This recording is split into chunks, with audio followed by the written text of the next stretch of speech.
محترم جناب وفاقی وزیر قانون صاحب اور پاکستان بار کونسل کے دیگر قابل احترام ممبران اور اس ہال میں موجود پاکستان بھر سے تشریف لائے انتہائی ذی وقار اور بہت ممتاز وکلاء کرام، خواتین و حضرات، السلام علیکم۔ آج جبکہ یہ ایک بہت پروکار محفل سجائی گئی ہے اور ایک درینہ مطالبہ اور انتہائی موزوں معاملہ جو کہ تاخیر کا سبب بن گیا تھا سالہ سال سے، اور جس کے حوالے سے ابھی پوری تاریخ بیان کی جناب احسن بھون صاحب نے، تو اس کو دہرائے بغیر میں یہ کہوں گا کہ موجودہ مخلوط حکومت نے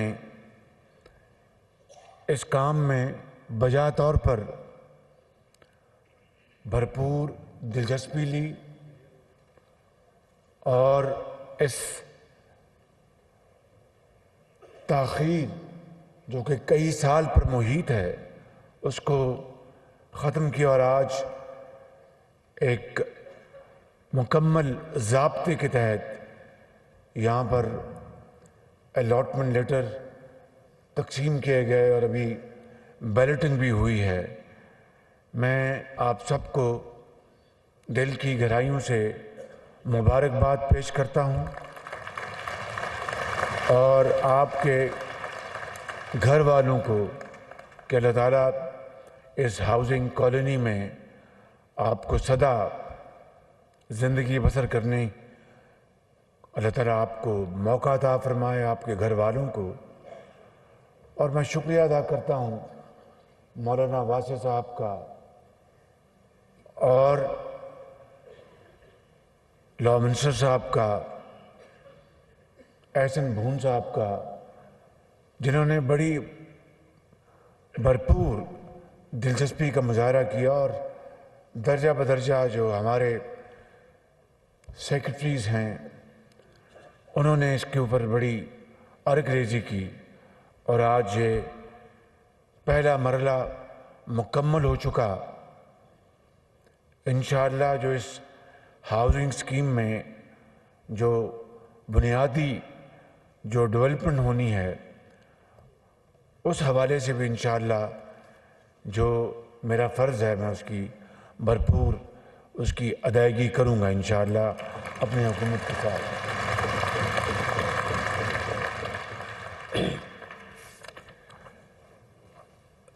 مگر جہاں پر آج یہ ایک بہت، جس طرح میں نے کہا کہ تاخیر سے یہ معاملہ اپنے پہلے فیز کو اس نے عبور کیا ہے، وہاں پہ پورے ملک کے اندر جو بارشی سیلاب نے ایک تباہی مچائی ہے وہ شاید دیکھتی آنکھ نے پہلے کبھی ایسا دل خراش منظر نہیں دیکھا تھا۔ آپ خود ملک کے طول و عرض سے آپ تشریف لائے ہیں، جن کا تعلق صوبہ بلوچستان سے ہے، آپ میں سے جن کا تعلق صوبہ سندھ سے ہے یا کے پی کے برف پوش پہاڑوں سے ہے یا جنوبی پنجاب سے ہے، تو آپ کو اچھی طرح علم ہوگا کہ ایسی کلائمیٹ انڈیوسڈ تباہی شاید ہی اس کرۂ ارض میں کہیں واقع ہوئی ہو، اور میں اسے منسوب کروں گا کہ یہ اللہ تعالیٰ کا نظام ہے اور اس کا امتحان ہے۔ ابھی جب ہم نے حکومت سنبھالی تو جسے کہتے ہیں کہ وہ سر پر اولے پڑے، کیا وہ ہے جی محاورہ؟ ہاں، سر منڈاتے اولے پڑے، تو یہ بالکل اس کے ہم پلہ یہ ایک ڈیولپمنٹ تھی، اور پاکستان خدا نخواستہ تقریباً معاشی ڈیفالٹ کے دہانے جا پہنچا تھا، مگر اس مخلوط حکومت نے اپنی باہمی مساعی اور محنت اور اللہ تعالیٰ کی بے پایاں فضل و کرم سے اس ڈیفالٹ کو بچا لیا، اور جو معاشی ایک عدم استحکام موجود تھا وہ کسی حد تک کنٹرول میں ہوا، لیکن مہنگائی اپنے عروج پہ ہے۔ کسی کو اس میں کوئی شک نہیں ہونا چاہیے، اور آپ کو یہ اچھی طرح علم ہے کہ جب 11 اپریل اس سال میں نے اس ذمہ داری کا عہدہ سنبھالا اور حلف لیا، تو اس کے بعد تقریباً 1 مہینہ 1.5 مہینہ ہم شش و پنج کے شکار تھے کہ کیا یہ قیمتیں پاس آن کریں نہ کریں، کیونکہ میں یہاں پر سیاست کی بات نہیں کرنے آیا، مگر جو قومی امور ہیں اس کے اوپر بات میں کرنا چاہوں گا بڑے اختصار کے ساتھ، کہ وہ جو IMF کے ساتھ ایک معاہدہ ہوا تھا اس کی پاسداری نہیں کی گئی تھی، اور اس کو بری طرح اس کی دھجیاں بکھیری گئی تھیں، تو IMF نے ہمیں آڑے ہاتھوں لیا اور ناک سے لکیریں نکلوائیں، اور وہ شرائط جو پچھلی حکومت نے طے کی تھیں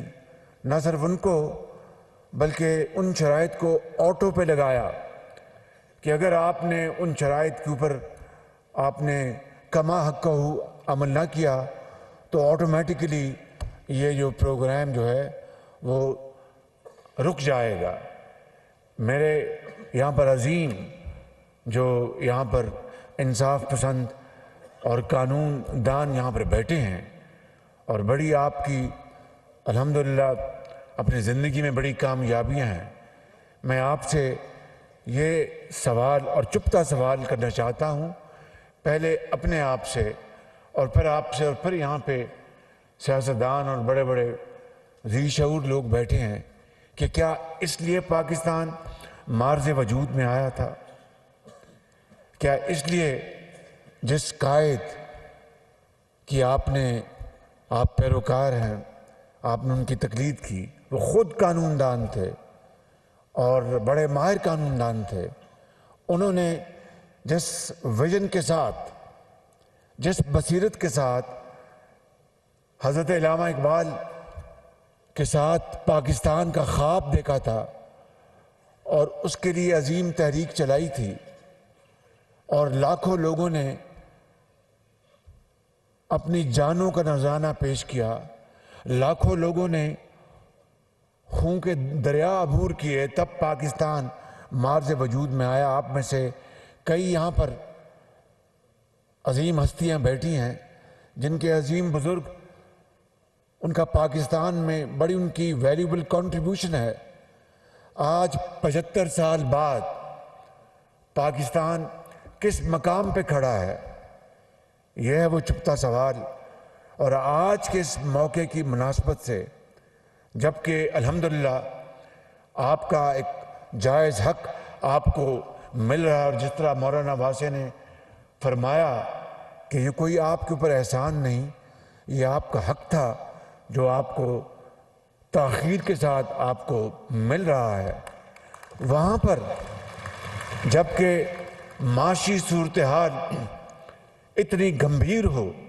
وہاں پہ پورے ملک میں سیلاب نے تباہی مچائی ہو. سیلاب اگر نہ بھی آتا تو پاکستان کی معاشی صورتحال بذات خود بہت چیلنجنگ تھی. اب سیلاب نے اس کو گمبھیر کر دیا ہے صورتحال کو. میں آج ہی بلوچستان سے ایک دورے سے میں لوٹا ہوں. آپ یقین کریں کہ ابھی بھی اس سارے ایریا میں 10 دن پہلے بھی وہاں تھا, 15 دن پہلے بھی اس علاقے میں تھا, 1 ہفتہ پہلے بھی اس علاقے میں تھا, آج پھر میں گیا ہوں تو پانی ابھی بھی وہاں پر خاموش تباہی مچا رہا ہے, کھڑا ہے. اور پٹ فیڈر کینال اس میں سلٹنگ ہو گئی ہے, اس کو ڈیسلٹ کرنے کے لیے مشینری منگوائی جا رہی ہے. یعنی ہیومنگس چیلنجز سے وہ لوگ آج نمردآسماں ہیں. پینے کا پانی ایک چیلنج بن گیا ہے. اور ابھی میں وہاں پر گزارش کر کے آیا ہوں کہ آج شام سکر کے راستے 2 ٹرک پہنچیں گے اور اگلے 48 گھنٹے میں 10 ٹن پانی وہاں پر انشاءاللہ پہنچ جائے گا. لیکن وہ لوگ, لاکھوں لوگ, وہ آج کھلے آسمان پر زندگی بسر کرنے پر مجبور ہیں. ان کے بچے اس دنیا سے چلے گئے, ان کے بزرگ اس دنیا سے چلے گئے, ان کے ماں باپ اس دنیا سے چلے گئے, گھر کا ایک کماؤ فرد وہ اس دنیا سے چلے گئے. اور وہ لوگ اب خود دنیا کے اندھے تھپیڑوں کے حوالے ہیں. میں آپ سے ملتمس ہوں, میں آپ کا بے پناہ آپ کا احترام کرتا ہوں کیونکہ آپ قانون کا احترام کرتے ہیں. میں آپ کا بے پناہ, میں آپ کی عزت کرتا ہوں کیونکہ آپ انصاف اور قانون کی بات کرتے ہیں. آپ انتہائی محترم ہیں اس لیے کہ آپ ملک کے اندر قانون کی حکمرانی چاہتے ہیں. ضرور ملک میں ایک ایسا وقت آیا کہ نظریہ ضرورت بھی یہاں پر دریافت کیا گیا, مگر پھر اس کے مقابلے میں عدلیہ کی بحالی کی عظیم تحریک چلائی آپ نے. اور پاکستان کی تاریخ میں نہیں بلکہ دنیا کی تاریخ میں آپ نے ایک سنہرا باب آپ نے ایڈ کیا اپنی قابلیت سے, اپنی قربانیوں سے, اپنی عظیم تحریک سے. تو آپ نے آج جو مقام پایا ہے وہ کوئی کسی نے آپ کو پلیٹ میں رکھ کے نہیں دیا. You have earned yourself through struggle and huge struggle and sacrifices. لیکن میں یہ کہہ ہی رہا ہوں کہ ان تمام ترجیحات اور اچیومنٹس کے بعد آج 75 سال گزر گئے ہیں. ہم آج بھی 75 سال گزر گئے ہیں, ایک دائرے میں چل رہے ہیں. We are moving in a circle all the time. ہم ایٹمی طاقت ضرور بن گئے اللہ تعالیٰ کے فضل و کرم سے. اگر ایٹمی طاقت آج نہ ہوتے تو ہمارے آج معاملات اور بھی زیادہ کمپلیکیٹڈ ہوتے. لیکن کم از کم ایٹمی طاقت نے پاکستان کی سرحدوں کو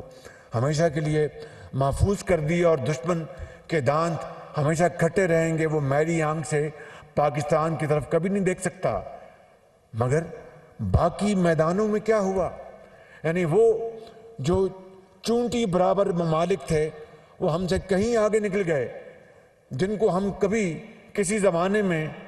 ہم پایا حقارت سے دیکھتے تھے یا یہ سمجھتے تھے کہ یہ کیا ہے, آج وہ کہیں ہم سے آگے چلے گئے معاشی دور میں, سماجی دور میں. اور ہم آج 75 سال بعد آج کشکول لے کے پھر رہے ہیں. میں آپ کو ایمانداری سے کہتا ہوں کہ اب سردیاں آنے والی ہیں. یعنی گیس جو کہ صنعت نے بھی استعمال کرنی ہے, ایکسپورٹرز نے بھی استعمال کرنی ہے, چولہے بھی جلنے ہیں, ہیٹرز بھی جلانے ہیں. اور وہ لوگ 3 کروڑ افراد جو اس وقت اس سیلاب سے متاثر ہیں وہ آج خیموں میں آج ان کو گرمی شد لگتی ہے. ابھی 15 دن بعد جب موسم بدلے گا تو کمبل پہن کے بھی وہ سردی سے ٹھٹر رہے ہوں گے. میرے عظیم بزرگوں, بھائیوں, نوجوانوں اور بہنوں, یہ ہیں وہ سوالات جو پوری قوم مجھ سے پوچھتی ہے, کابینہ سے پوچھتی ہے اور صاحب اقتدار سے اور صاحب حیثیت سے, کہ کیا وجہ ہے کہ وہ ممالک حضرت قائد کا خواب تو آج بھی ہنوز شرمندہ تعبیر نہیں ہوا, اور آج بھی ہم اس ملک کے اندر غربت کے خلاف جنگ لڑ رہے ہیں، بے روزگاری کے خلاف جنگ لڑ رہے ہیں، لیکن وہ ممالک جن کے ساتھ ہماری ایک کمپٹیشن تھا، میں نام لے کے کہتا ہوں، ہندوستان ایک زمانے میں اگر لوہے کے میدان میں ہم سے آگے تھا تو ہم ٹیکسٹائل میں اس سے ہندوستان سے کہیں آگے تھے۔ ہندوستان کا اس زمانے میں روپیہ، اس کی قدر پاکستان کے روپے کے مقابلے میں کم تھی۔ ایسے ممالک قرب و جوار میں جن کی جی ڈی پی ہم سے کہیں پیچھے تھی، ہماری ان سے کہیں آگے تھی، آج وہ آسمانوں سے باتیں کر رہے ہیں۔ آج ان کی ایکسپورٹس کہیں کی کہیں پہنچ گئی۔ کہنا میں چاہتا ہوں کہ مجھ سمیت وہ تمام طبقے اس ملک کے اندر، وہ تمام طبقات جن کو اللہ تعالیٰ نے تاریخ کا رخ موڑنے کی استعداد بخشی تھی، قوت عطا کی تھی، طاقت عطا کی تھی، ان سے آج پوری قوم سوال پوچھتی ہے، چاہے وہ سیاستدان ہیں، چاہے وہ ڈاکٹرز ہیں، انجینئرز ہیں، چاہے وہ سرمایہ کار ہیں، چاہے وہ انویسٹرز ہیں، ایکسپورٹرز ہیں،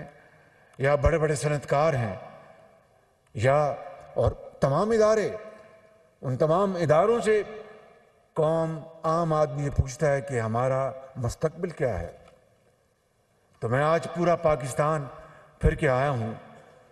پچھلے 2 مہینے سے، اور میرے بزرگوں، میرے بھائیوں اور نوجوان ساتھیوں اور میری بہنوں، زندگی اجیرن ہو چکی ہے۔ ان کے پاس ایک وقت کی روٹی کے لالے پڑے ہیں۔ میں 3 دن پہلے، 4 دن پہلے سیکرٹری جنرل اقوام متحدہ کے ساتھ گیا، میں بلوچستان، استاد محبت میں، اور ایک خیمے میں ایک رات پہلے ایک خاتون نے ایک بچے کو جنم دیا۔ اس طرح کی 6 لاکھ ہماری بہنیں ہیں ان خیموں میں، who are on their family way۔ آپ اور میں یہاں بیٹھ کے اندازہ نہیں کر سکتے کہ ان کے اوپر کس طرح زندگی تنگ ہے، اور یقین کریں کہ زندگی کی متاع ان کی بہہ گئی ہے۔ تو اتنا بڑا سیلاب آیا اس ملک میں، اور اس سے پہلے 75 سال میں جو تاریخ ہے وہ آپ کے سامنے ہے۔ I am telling you from the core of my heart, it's now or never۔ اگر ہم نے آج بھی اپنے آپ کو نہ سنبھالا، اور جو کچھ ہم کرتے ہیں اس کا ہم نے اس قوم کو اس کا فائدہ نہ پہنچایا، اور اگر ہم نے ایثار، قربانی، اور جس طرح یہاں پر کہا بھون صاحب نے کہ یہاں پر میں، ظاہر ہے کہ وہ بار کونسل کے صدر ہیں تو ان کو ظاہر ہے کہ انڈیپینڈنٹ اختیار کرنا چاہیے ان کو اپنا سٹانس۔ میں آپ کو بطور ایک سیاستدان کے یہاں بات نہیں کر رہا، میں ایک پاکستانی کے طور پر بات کر رہا ہوں، جس کے رگوں میں ایک بہت بڑے انسان کا خون ہے، میاں محمد شریف، جو ہندوستان سے انہوں نے ہجرت کی، اور وہ میرے دادا ایک غریب آدمی تھے، 5 ایکڑ زمین تھی ان کی ہندوستان میں، 7 بھائی تھے، وہ پاکستان آئے 1930 کی دہائی میں، انہوں نے آ کے محنت مزدوری کی، 7 بھائی پر 40 کی دہائی میں ایک ہندو سے ایک فیکٹری، تو مزدور بھی تھے اور مالک بھی تھے، اور پھر 70 کی دہائی میں پاکستان کا سب سے بڑا ادارہ بن گیا۔ میں خود نمائی کی بات نہیں کرنا چاہتا، میں کہنا یہ چاہتا ہوں کہ اگر ہم کمر باندھ لیں، ہمت کریں، تو خدا کی قسم پاکستان کی حالت بدل جائے گی اور پاکستان ایک عظیم ملک بن جائے گا بالکل۔ لیکن یہ باتوں سے نہیں، اشعار سے نہیں، مرثیوں سے نہیں، تقاریر سے نہیں۔ تقاریر کرنے والے تو ماشاءاللہ بڑی پر اثر، بڑی پر مغز اور بڑی گہرائی میں تقریر کرنے والے تو میرے سامنے بیٹھے ہیں، میں تو آپ کا شاگرد ہوں اس حوالے سے، لیکن اصل میں آج اگر کمی ہے تو اٹس ویل ٹو ڈو۔ ہر چیز موجود ہے، سینڈک کے خزانے موجود ہیں، ریکوٹیک کے خزانے موجود ہیں، زمین ہے، زراعت ہے، انسان ہے، اذہان ہے، بینکرز ہیں، ڈاکٹرز ہیں، انجینئرز ہیں، اور سیاستدان ہیں، سولجرز ہیں، ہر چیز موجود ہے، قابلیت موجود ہے۔ It's all about will to do. اور اگر آج ہم یہ فیصلہ کر لیں گے کہ ہم نے قوم کی تقدیر بدلنی ہے، مشکلات آئیں گی۔ میں پچھلے 4 دن سے لگا ہوا ہوں کہ ہمیں سردیوں میں گیس کہاں سے ملے گی، اور یقین کریں کہ 1-2 جگہ سے بڑا مثبت جواب آیا بڑی محنت کے بعد، مگر وہ کہتے ہیں جناب کہ آپ کو یہ ایک کارگو ملے گا $140 ملین پہ یا $200 ملین پہ۔ اتنی مہنگی گیس پہنچ چکی، جب گیس سستی ترین تھی، اور زیادہ دیر کی بات نہیں، 3 سینٹس پہ سپاٹ پہ مل رہی تھی گیس، اور 5-6 سینٹ پہ لانگ ٹرم ایگریمنٹ تھا اس کا۔ ہم سوئے رہے، ہم نے کسی کی پرواہ نہیں کی، نہ اپنی نہ قوم کی، اور جو لوگ جاگتے تھے، جن میں تڑپ تھی، جو سمجھتے تھے، انہوں نے اس کو خوب لانگ ٹرم ایگریمنٹ کر کے آج جب گیس یعنی 40 سینٹس پر یونٹ پہنچ چکی ہے، 30 سینٹس پر یونٹ پہنچ چکی ہے، آج وہ 10-12 سینٹس پہ گیس خرید رہے ہیں، اور وہ مزے سے اپنی قوم کو ترقی اور خوشحالی کی طرف دوڑے لے جا رہے ہیں۔ اور ہم ادھر دیکھتے ہیں تو قرضہ، ادھر دیکھتے ہیں تو قرضہ، ادھر دیکھتے ہیں قرضہ، پیچھے دیکھتے ہیں قرضہ۔ آج ہم کسی دوست ملک میں جاتے ہیں تو وہ کہتے ہیں یہ آئے ہیں مانگنے کے لیے، ٹیلی فون کسی کو کرتے ہیں تو وہ سمجھتے ہیں یہ مانگیں گے ہم سے۔ قائد اعظم نے اس لیے تو اتنی بڑی تحریک نہیں چلائی تھی، اور لاکھوں مسلمانوں نے جب وہ ہجرت کی اور راستے میں اپنے بچے، مائیں، بہنوں کے آنچل پھٹے، راستے میں ہزاروں ہی لاکھوں شہید ہو گئے، تو اس لیے تو اتنی بڑی قربانی نہیں دی تھی۔ میں آج آپ سے ملتمس ہوں کیونکہ you are from a profession which is highly respected, اور بار اور بینچ اگر وہ پرویکٹیو نہیں ہوگی تو انصاف کہاں سے ملے گا؟ قانون اور آئین کو حکمرانی کی بات کون کرے گا؟ اور قانون پر